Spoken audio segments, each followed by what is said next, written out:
Shalom, my name is Rabbi Menashe East from the Mount Freedom Jewish Center in Randolph, New Jersey, and it's a pleasure for me to be able to share Dvar Torah for Parshat Bo.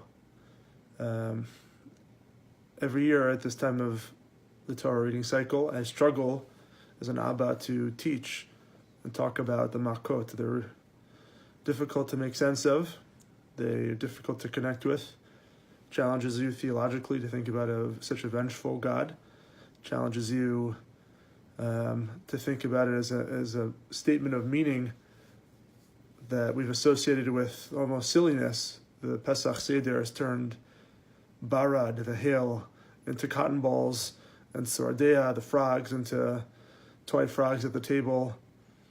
And on the other side, I don't even know how to talk about the 10th plague, Makat Bechorot, the death of the firstborn, which is just too horrific to put into words.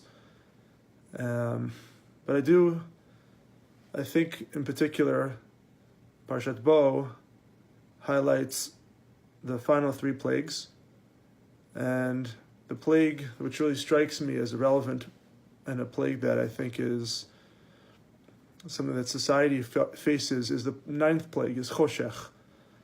And Choshech strikes me every year as we read this Parshiot. It strikes me as a makah, a plague that afflicts people everywhere. And Choshech is darkness. And the Torah says that Choshech was tangible. There was a tangible darkness that you could touch almost with your hands. And that's a real reality. That's a reality for people.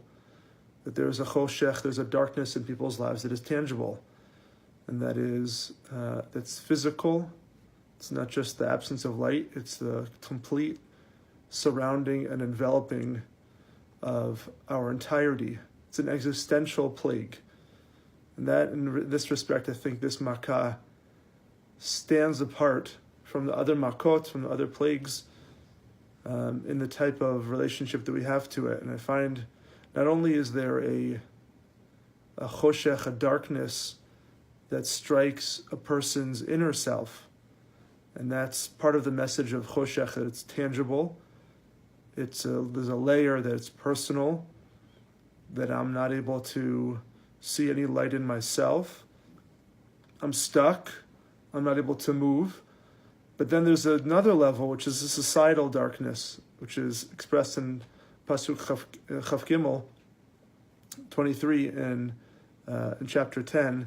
Lo ra'u ish et achiv, v'lo kamu ish mitachtav. A person could not see his brother. That's a different type of darkness. It's not just that I am paralyzed, I'm spiritually trapped, but it's also that I see nothing. I can't even see another person. Lo ra'u ish et achiv. They could not see one another. There was a darkness that was so total that I could have zero relationship with my neighbor, with my friend, with my family member, that I'm so detached and distant. Lo kamo ish mitachtav. The person could not even stand up. The person could not move in any way from where he was placed, from where he was found himself.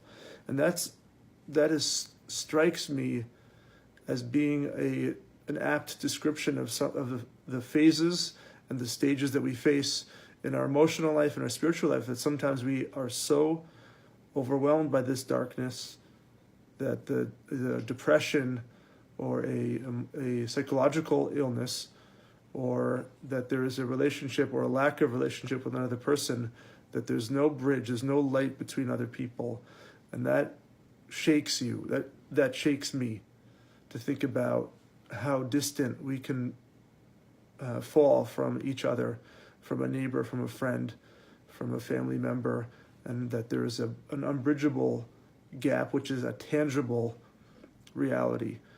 So the plagues that I think to make aware of, which I find this is a plague that I think I can speak to my children about, that I can speak to people about, that is something that we find. It's not a wild animal running down the street.